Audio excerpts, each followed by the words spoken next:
to get out there, to meet him for whatever reason. I can't understand it. God works in mysterious ways, in a moment-to-moment way, where he will instruct you at some point in your life what's next. And this is what's next for me, is I had to get on here and say this. It's Black Hoody, I'm back cooking these goodies. Look at these views from cooking these foods. Yeah. Is this thing still on after 2 years off the internet? Ugh. Well, first things first to establish is I'm still alive. Many times very close to not being, though. This is going to be a long-winded video, but since have I ever not been long-winded? That's part of my artistry, I guess. Anyways, hey, how are you? Awkward? I don't know. I've never been that awkward in front of camera, but I also haven't really been on it in 2 years. But let's keep it raw, and we'll do it soft white underbelly style, basically. I don't know if any of you guys watch that podcast. It's huge, so probably. Mark Leita is the inventor, owner, operator of it anyways, based out of Los Angeles, I believe. But that's like the most perfect name ever for a podcast that interviews basically, you know, the rawness of life and the things that people go through. His was started most focused and based around addicts from the street, basically people afflicted by addiction, basically caught in that deep spiritual trap pit, like the trappings of the devil, I would say, which is basically what I went through for the last 2 years. I felt like I just got soul snatched, and I had nothing left really for this life. So I was pretty much just done with life. I guess we should start at when I left. And sorry that I this video is going to be all about basically shame and guilt and things like that. Those more negative emotions. But like the last video really that I ever spoken was the one where I talked about Sinead O'Connor, her offing herself, and then because like her son had offed himself, and how she was a real one and a true speaker, and you know, revolted against the man and things like that. But that day, shooting that video, I was in the Arby's drive-through, and I was having like the craziest anxiety that day, and everything about that day kind of knew that I was heading into a dark time. Like I could feel it coming. I just knew I was going into another mental health spiral, and I was also just at the point with 9 years on YouTube. That's a long time. Like if you really think about that, that's the entire journey from like JK to grade 8. You know what I mean? And you know, I spent 9 years on YouTube, which was like a great journey for me, but it had its highs and its lows and its weird times. But by that point, I was so, and I know how this may sound, but I was so bitter, I was so jaded, I was so angry at where I had ended up with everything, just with the way that the channel went in terms of growth, just because I've always had a spirit for trying to succeed, and I've always wanted to be successful in what I do. And I put a lot of I put everything into this channel, blood, sweat, and tears, my heart, everything. You guys have seen me like cry a bit before, not too much because I try to keep it under lock and key as much as I can, but I may in this video, I probably will. But yeah, I fell into those deep negative emotions, and you know, near the end of my channel there, I was going through a few things that were rough, and at one point I reached out for a little help because my tire got slashed by some hoodlum delinquent in my neighborhood who went on a rampage. And people came through for me, and I didn't ask a whole lot of money. I have a discomfort about asking people for help. That's my whole thing, is like, I'm trying to be an island all the time, when in reality, it's like this universe is a universe, one singular verse, meaning, you know, in the beginning there was the word, and the rest just is a story that plays out.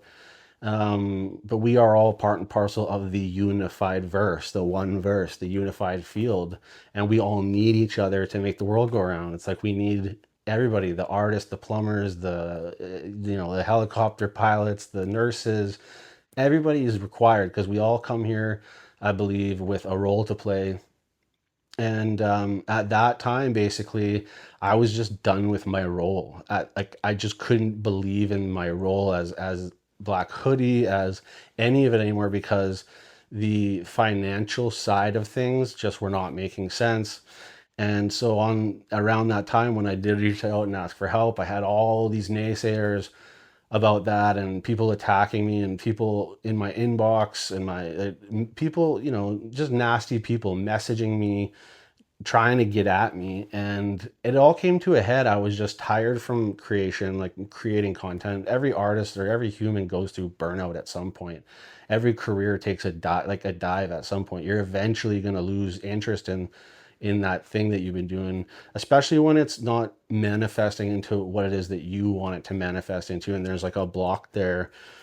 Sometimes it's just like maybe it's kind of time to quit and give up and seek, you know, new things. But I was at the point in life where I had nothing left to seek, other than maybe the truth of kind of a spiritual identity, because I had never been very spiritual in my life per se, even though in the background, like off my videos, I would always study different spiritual teachings, all the way from, Satanism and the dark side, everything to do with all of that, paganism and the chakras and just all the different teachings, the Buddhism, the Tao, the Quran, everything else. And the weirdest part about me is the way that I grew up is I was never really led into the Christian way of life. And in fact, it was mocked at in a way. And so I always had like an anti-Christic, not that I was anti-Christ, it's just I was never, it was always Christians were laughed at.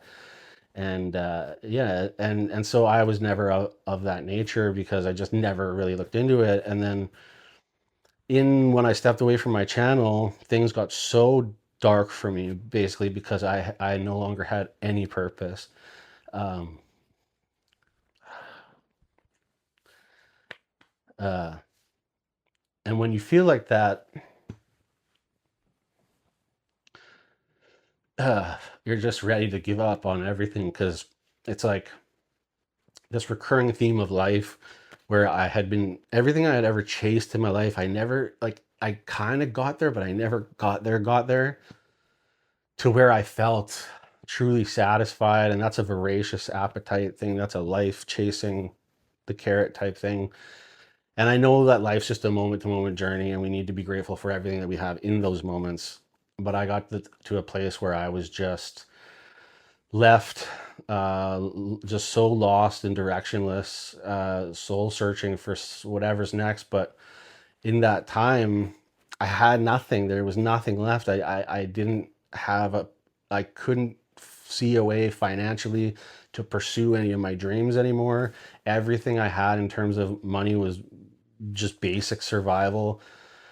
And I just I gave up on the sense of chasing anything that I felt was right for me in terms of art and music and entertainment. So anyways, everybody around me is telling me like it's time to go work the mill, it's time to go get a big boy job, it's time to, and it's like I just don't know what that is, a big boy job. Like I get it, but I don't get it, because some of the biggest boys in the world are, movie stars and pilots, and I don't know who, just there's all types of jobs and all types of walks of life for people. Like, and if you make it successfully as an artist, you can have a big boy life. But when you don't make it as an artist, then you are the destitute bum beggar, or seen as, at least.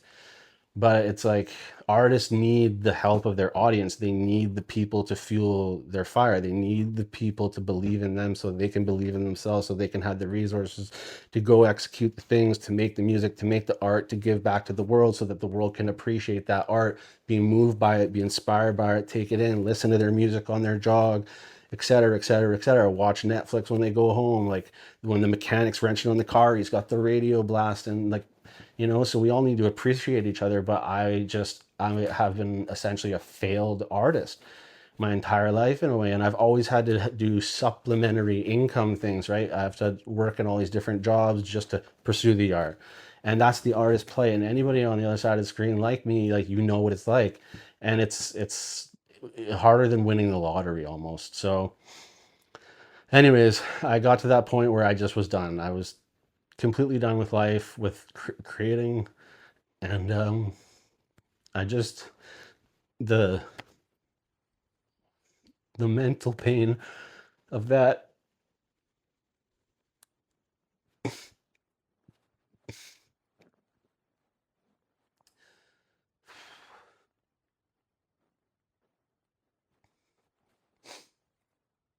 it just broke me to pieces.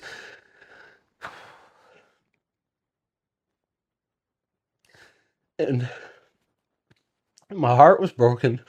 Like, truly, just, I understand now when they say that you can die of a broken heart.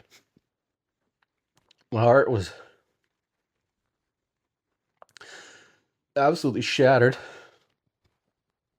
because there was no self left anymore for me. You know, and I've worked so many jobs in my life. And I was at dinner recently, and I'm so glad that I have these people. And my uncle was like, yeah, you have worked a lot of jobs. And I just can't seem to ever really get where I feel like I need to go. And, you know, even back when I was chasing music with my friends back in the day, it was very hard for me to see them get signed and with a notable label, and kind of get to go on this grand adventure as musicians, and that's the only thing that, like, I ever wanted. And as happy for them that I was, and they brought me along on some cool things, there was envy there too. I'm not gonna lie, there was envy and jealousy there too, and that's something I've never really talked about back on on the channel. But anyways, music and rhythm and all these things, they just live in me, and I can't get away from it. So anyway, so at that point, I just started drinking myself to death. Um, I know that's like weak, but it was the only thing that I knew. I was like, I don't, I want my mind to be quiet, and I want everything to be quiet forever.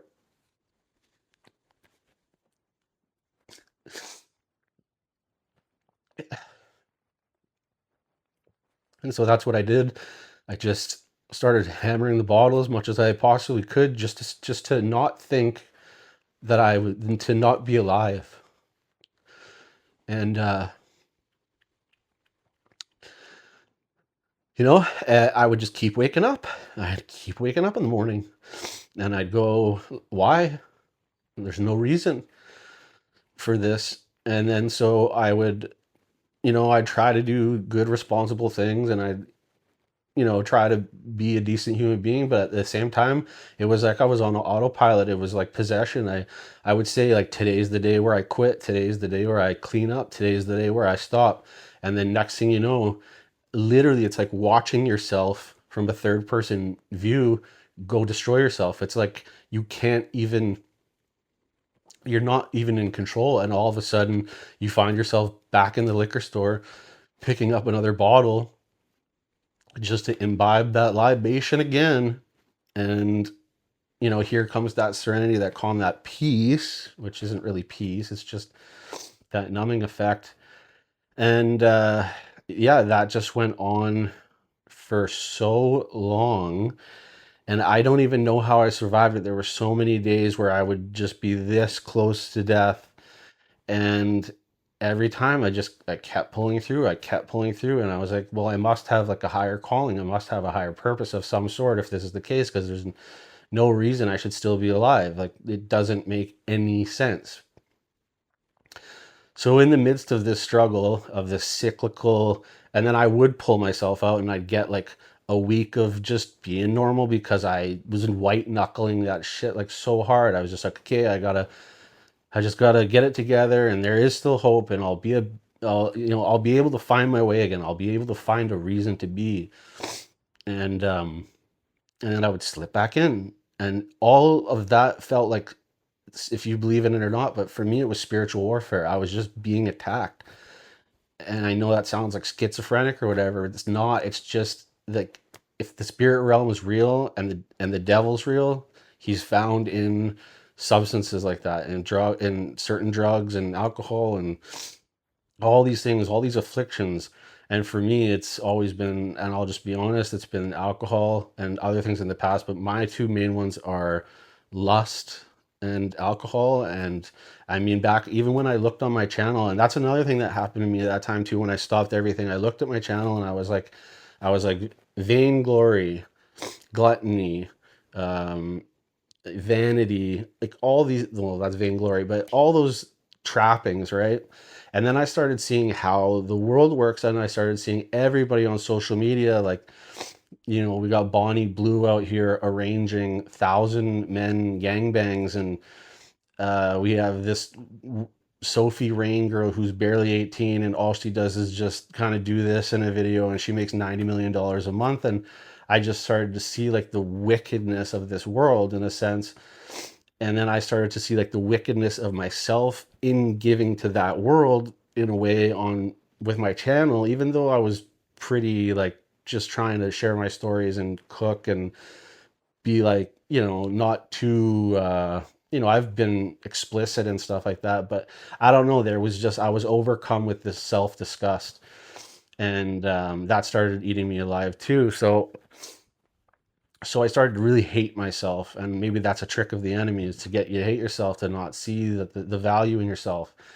And I had no value in myself anymore. So anyways, let's just cut it into, it all got so bad that basically like my family had to intervene, and they're like, you need to get counseling and go seek treatment and work on yourself, and really like shape up it, we because what else is going to happen? We're going to find you dead. And they just didn't want me dead, even though I didn't care if I died. So I got counseling, like I got a counselor, and then she referred me over to basically an addictions testing center, where I went in, and you sit in a room with all these people who are on computers, and they assess like how bad you are in terms of if you're a poly drug user, how deep in it are you essentially.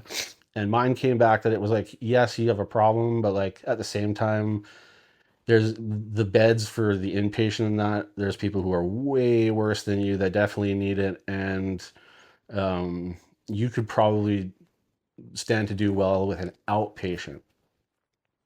So I did a 6-week outpatient at this place called Sister Margaret's. And it was a 6-week course, basically, of 3 days a week, where you go in and you sit in like this semicircle with all these people who are having trouble with substances. And then the counselors come in, or the teachers, the advisors, they come in, and you start to do like these mind maps where there's like this Venn diagram and the nucleus of everything. And, why do we do these things? Why are we the way that we are? Like, and so I attended that, and that at least gave me like something structured to do and something to be involved in, because I was also no longer involved in anything, because I had isolated myself. And this is a cautionary tale thing with the internet. I had isolated myself so far into my own world of the internet. I was just a hermit making videos and videos and videos. And I had some outside like people in connection, but I was so focused and locked in on myself that like, the outside world didn't matter to me that much. Like no friends, no real out, like no activities, no hobbies, no touching grass, basically, right? And you got to touch grass. But anyway, so I did that program, and that got me moving, that got me motivated, that got me back like on just in a better headspace. And then during that time, I started attending AA, but I was also drugged there, not kicking and screaming. I was willing to go, but um, to AA by my mom and sister. And so I go in the room, and at first you're obviously apprehensive. Me being the loudmouth that I am, though, I clearly chimed in when it was my turn to speak. I was all anxious to like read the pages in the book and all that. Yeah, because you go around like this square essentially, right? And then there's the chair of the meeting, and you do the preamble, and you put out all, the book, and uh, the 12 step and the big book. And so you read chapters every night, and you go around, and then you can share, right? You go around the circle after, and you can have a share if you want, but you can also opt out of the share. But yeah, so at first it was just a different world to be in. But you know, I've been around the drinkers and the smokers, so these are my people anyways. This is all not new to me. It's just I've never been around the ones who quit completely for good, for life. And so I started attending AA. The first while, it was just I don't know. I had a strange feeling about it. I didn't not like it, but I didn't love it either. They say you get sucked in, and then it's like a cult and whatever, but I don't view it as that way. I think it's just a room for people to come and for very cheap or for free. And that's the whole helping the next man who doesn't even have a dime left to his name because addiction took everything from him. That's the whole, unity of sort of I don't want to say brotherhood because it's brothers and sisters. At least the one I was in was like co-ed, if you want to call it that, but male, female. And so anyways, what am I trying to say here? Yeah, so I started going to that, and I did string together, reach over here, 10 months, to thine own self be true. If you've been, the Trinity, pyramid here. And I strung together 10 months. And that was good time. In terms of like life was just, still struggling financially. But at least I was, not self-destructive, ruining myself at every chance I could get. And I was on good terms with, the people around me, and just leading just a, I don't know, more pure life, I should say, if that makes any sense. And back to getting out and touching grass, that's what I started to do. I just started to get back out into like walking in nature in the park, and just kind of detaching from the digital world and not being sucked into the crazy digital world, and trying to find my identity outside of the computer screen, and try to find my identity back in community, back in the real world, back with family, and nature.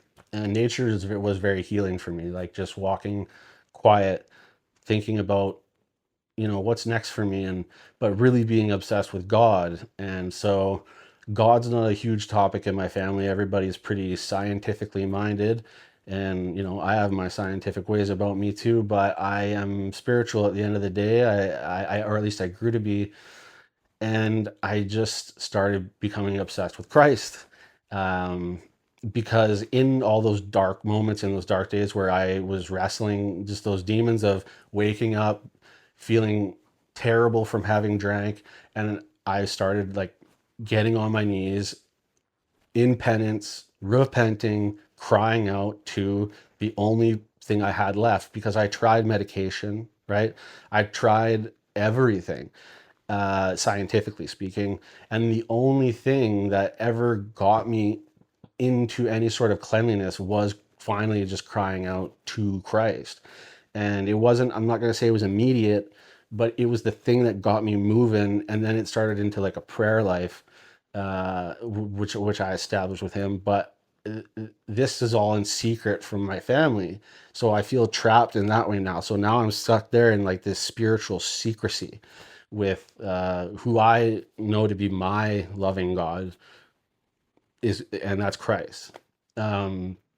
So anyways, I'm in secret with that. So now I'm wrestling against almost, my family's ways, but my ways that I'm now trying to lean into, but I have like shame and embarrassment about wanting to be Christic, wanting to be like Christ, or Christ-like, or of that faith.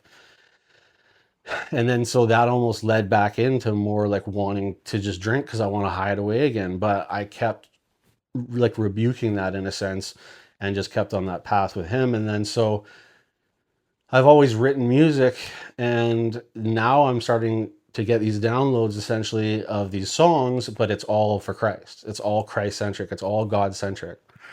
And I recorded one at the studio that I'm talking about in this video, which is the Blueprints, which is ran by a guy. He created it from high school. I actually used to go with him.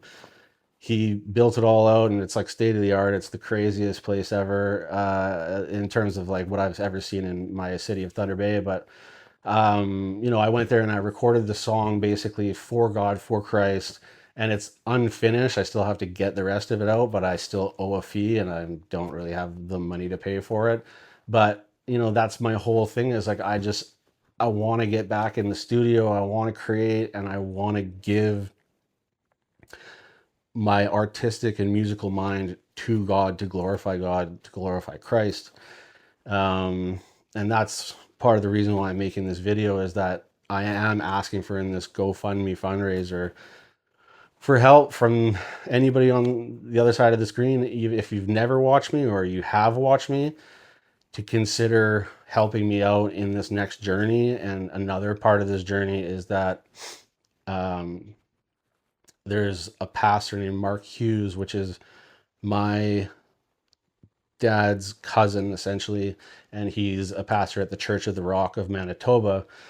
And I've been thinking about like baptism, and I've been just thinking about getting like maybe more involved in a church or that life. And it just keeps speaking to me. It's like, go out to Winnipeg, where your family hails from, because that's where my family originally hailed from. And there's a place there called Brandon, Manitoba, which is what I'm named after. And there's just this weight on my spirit now, and it's the first time I've ever had any clarity with what I want to do, and it's to get out there to meet him. For whatever reason, I can't understand it. God works in mysterious ways, in a moment-to-moment way, where he will instruct you at some point in your life what's next. And this is what's next for me. Is I had to get on here and say this, to ask, to see if this could be possible for me. Because if you don't ask, you won't receive, and you never know what's possible until you try. And I just stopped trying. So I'm back here now trying to see if this could be possible for me, through the power of the internet, through the power of the people, through the power of my testimony as to what I went through. And there was lots more that I went through that I can't really expound upon. There was health issues. I got what's called drop foot at a certain time, where I went through a nightmare season of my life. But this is where I'm at now. I'm at this point where this feels right to me, to just bear this off my chest, off my soul, to see if I can connect with anybody else who's been through that pit, that pain, that fire, that hell, and you somehow pulled yourself out. Well, it's not even you, it's him. Like, he did it for me. That's the thing. And I can just feel it in the depths of my soul, that's the only thing that saved me, was giving the glory to Christ. And I want to give the glory to Christ even more now. And I can feel that that's on my next part of my journey. It's just, financially speaking, I really can't pull it off without help. And there's also another person I would like to get involved, if possible. I can't tell the future, but his name is Matt Popowich, and he runs West Fort Productions, and he's a videographer, and he travels all over the northwestern Ontario and stuff, and he documents people's stories. And I hope he'll go on a journey with me if I can raise these funds. But I will leave the links down below to Blueprint Studio. I will leave the Church of the Rock to Pastor Mark Hughes, and I will also leave the link for Matt Popowich. And you guys can go down and look at all the three of them, and vet them, if you will. But that's just my truth right now, and that was my channel's always been about, was eat good, live well, stay true. And we weren't eating that good back then. I also should mention that I'm kind of back to old self, but in my depression and in my state of just self-hatred, I also I also suffer from sleep apnea. And so when I went for my last sleep test study in the winter, I stopped breathing 88 times per second. So basically suffocating the whole time I sleep, which lends to depression and like kind of mania sometimes and things like that, like just mental health stuff, because you're getting what's called hypoxia, which is like you're hypoxic. So your like lobe or your brain in general is getting no air. So you're just deprived. So you're at like the lowest state of being. So imagine waking up from trying to kill yourself from drinking, also having choked out on your own, you're just, you know, closed off. Your brain's not working right. But yeah, and I weighed 285 pounds. That's how bad I was. Like I just didn't care anymore. And in getting better and in finding myself again, I got back. I've lost probably about 45 pounds. And I just, I reconnected with myself, but through just believing in God, in Jesus and Christ, like, and that's my guy. Like, I can't explain it any other way. And I know there's a lot of mockers and scoffers out there, and which is part of my writings that will come up if I can get in the studio. I have so many songs that are so ready to come out. It's just I need to get in there and then like go meet this pastor, and I just feel like that's where I'm being led and that's what I'm supposed to do, and I want to document the journey and I want to shoot videos for it and I want to be the artist that I know that I am. And that's another thing, is like if you don't believe and know who you are, then you can't become yourself. And I'm tired of not being who I am. I'm actually, I'm at my ropes and in of not being who I am. I know this is who I am and this is who I'm supposed to be. So if you guys can find in your heart to help me become who I am, and then I will be able to give you the me that I know to be true, that I can give back to you, because that's reciprocation of the world. But yeah, very long-winded. I hope this is still even recording, honestly. But yeah, I'm gonna share with you a writing right now that's very dark, but it's where I was at. But this is my artistry on display. But it was, and this was my whole life. I was alone in my room basically, and it ate me alive. And so it goes as such. He's alone in his room. His whole damn home is his room. He's so damn prone to his room that it's opened his wounds and it's totally grown to consume he. Who? Who is he? That's what he asks himself when he walks right past the shelf with the mirror in the middle and the little brown bottle, and in it is the itty bitty little white capsule pills. Daffodils, what he wished his life was like, but it's just black roses. Half frozen emotionally, he'll freeze the other half with that dosage. He's fat in weight, a basket case, procrastinates and lacks focus. He's sad, but hey, he's a canvas made for hands to paint bad omens on, lost in his dome. His life's so monotonous, though. Closet monsters deposit the thoughts of possibly putting a knot in this rope. The pot that he smokes, well, it doesn't help. Just magnifies his troubled self. Inside, and he tries to be someone else that he's not, so he's caught and he's stuck in hell. Help.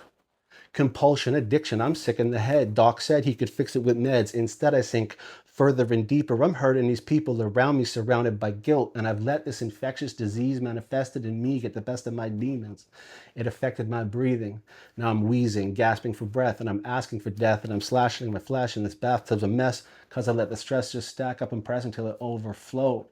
Now no one knows the pain inside me, so my soul will float, you know? And that's just how I felt. It's where I was. But I don't want to be there anymore. I just want to get everything out that I have to get out for this journey with God. So if you've made it this far, there's still another part coming where my mom's going to testify to all of this too. And if you want to meet my mom, she's in the next segment of this. So if you're here, I love you. Thank you for listening. And I hope you're doing okay. And if you've battled with this, which I'm sure you have because you're a human being, I feel for you. But in the next segment, you'll meet my mom. So, all right. So I'm here with my mom to attest to everything that transpired over the past 2 years here.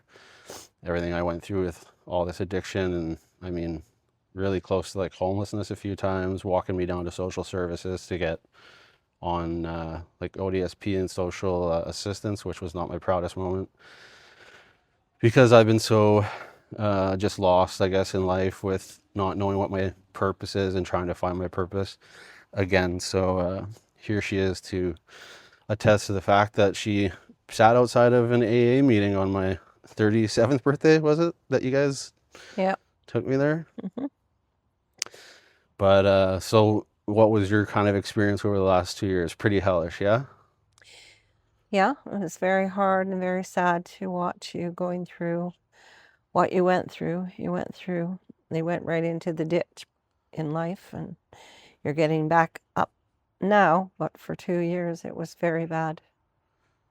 And would you say that you guys almost like lost me? Yes. The day I took you, drove you to the hospital, to the emergency department, when you phoned me crying, and that you got in my car, you'd been drinking a lot, and then you told me that you were suicidal. So I turned the car right around to the emergency department and went there and sat with you in the emergency department waiting room for 6 hours with your head on my shoulder, crying, "Mom, am I going to be okay?" And there were many other episodes when you were drinking, and sometimes I don't even know if you knew how bad you were, but lots of times I lay down in your bed with you and just would hold you, or we'd watch a movie. And it was very worrisome as a mother, as a parent, if you're a good one, and I am, that it's very hard to watch someone in such distress and suffering.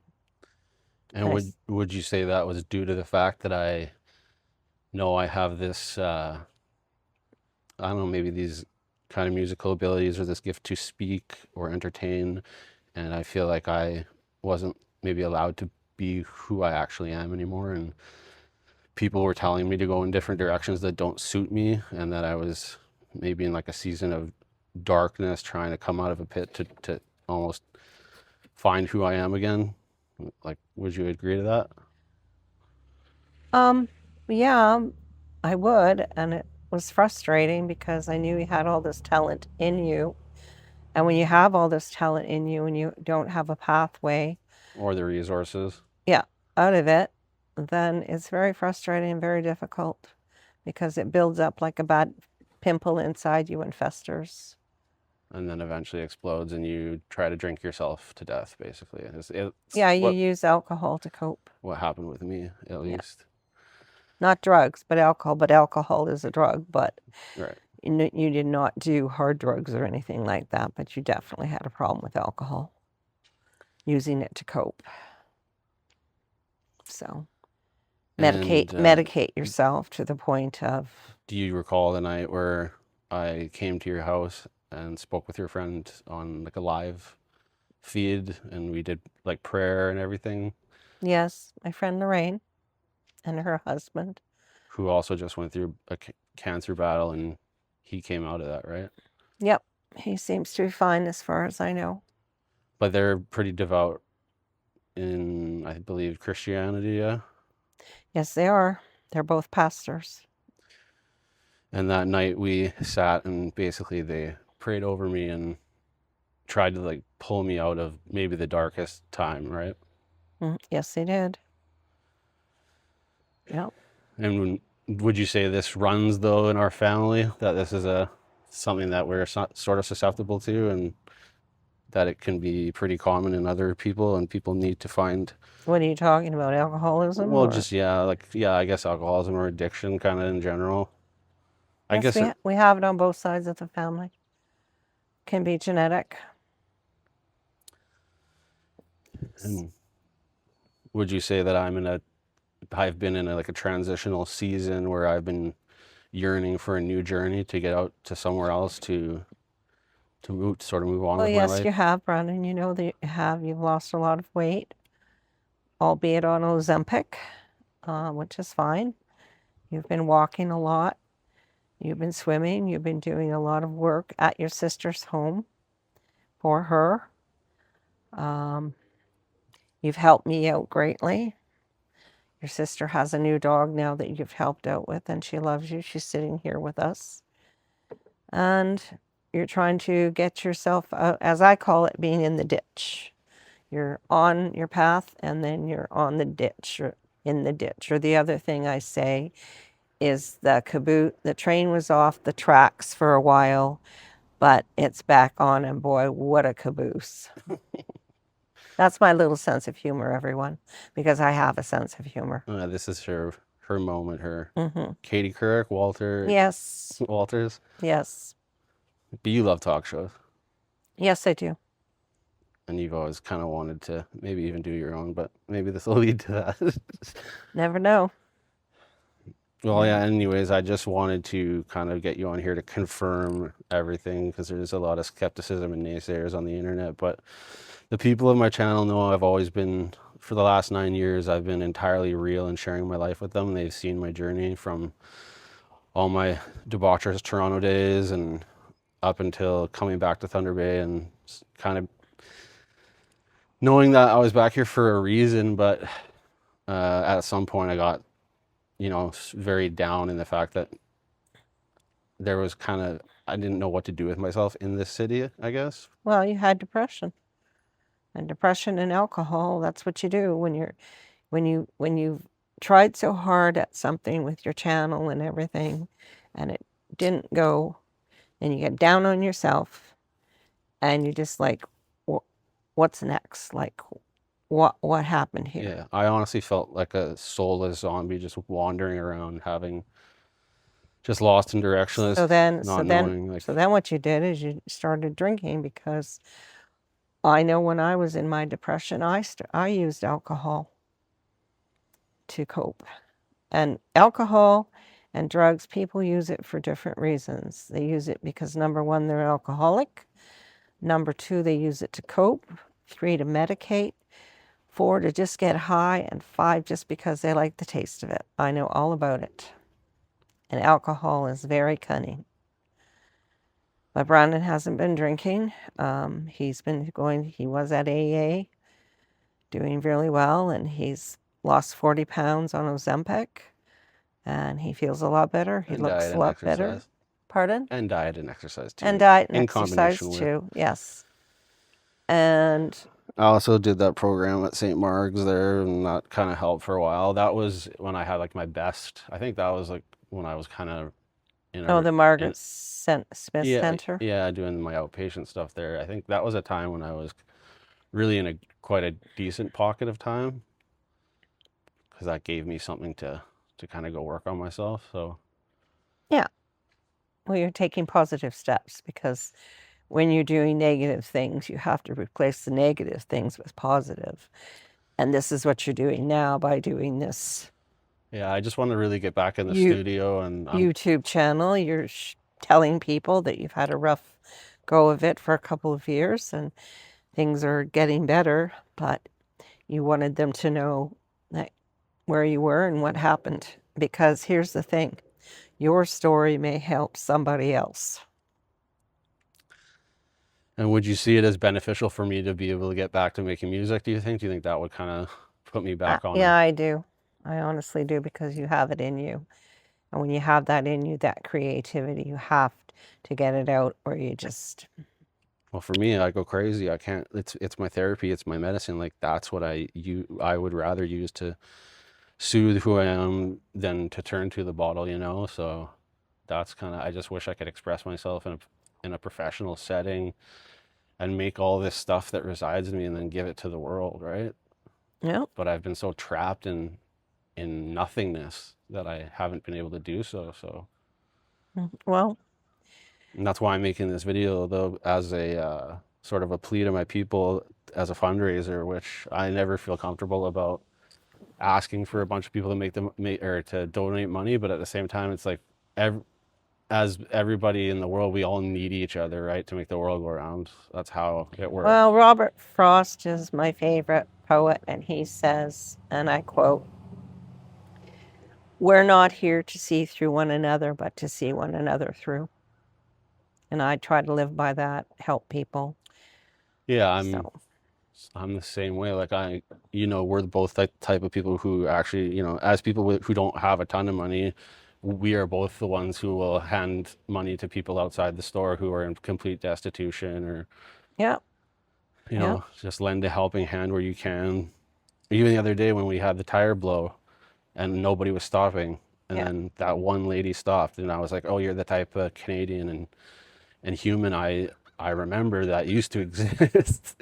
And it's like Well, I everybody mean, was just blown by us. I flagged her down kind of, but she, I think she might have stopped anyway. I'm really not sure, but I did. I flagged her down to thank her for picking up the rock, so because we didn't see it. So Anyways, my mom will tell you that I've always had like a very sensitive spirit, I would say, even though can have a very like aggressive side if I need to, but like my heart generally is soft, I would say. yeah, well, everybody can blow up if they want to. It's in everybody. There's good and bad in everyone. There's kindness and there's anger. It's all part of who we are.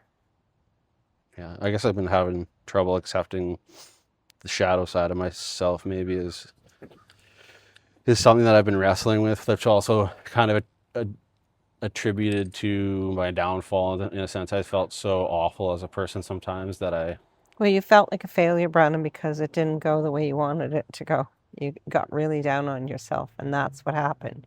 You had depression, and you started drinking to cope, and then you went off, and nobody on your channel, I guess, your YouTube channel, knew what happened to you. well, So I went this is ghost what on we're them. doing. We're telling people you're back, you're doing well, but you could still use some help. And in that help, me saying to you that I want to go meet cousin Mark, the pastor, He's my ex-husband's cousin, and she's Ron's second cousin, but which I'm named after in Manitoba, Brandon. yes, I'd like to see that place. Mark had, was I think addicted to heroin, and he became a pastor. He said he didn't want to do that anymore, and he started a church in Winnipeg called Church of the Rock, and he is on Channel 80, which is City TV here in Thunder Bay, on Sunday morning at 10 o'clock, and I watch him. He's very good.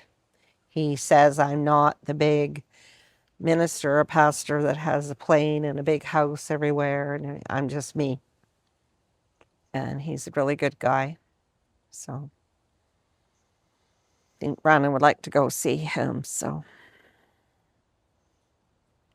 Yes, I would. That's very much my next direction, I think, just to at least go meet him and see what it's all about with him, and then see kind of where their family hails from too, from that area. And it'd be cool to go see the town that town City, Brandon, that I'm Manitoba. named after. You're named after Brandon, Manitoba. Yeah. And that's the other thing too, is I feel like my whole life I've been trying to put on these different monikers, like all these different nicknames and whatnot for my channel. And everybody was always like, "What's your real name? What's your real name?" And I've always like shied away from my true identity. But maybe it's time to just be Brandon, I think. Perhaps.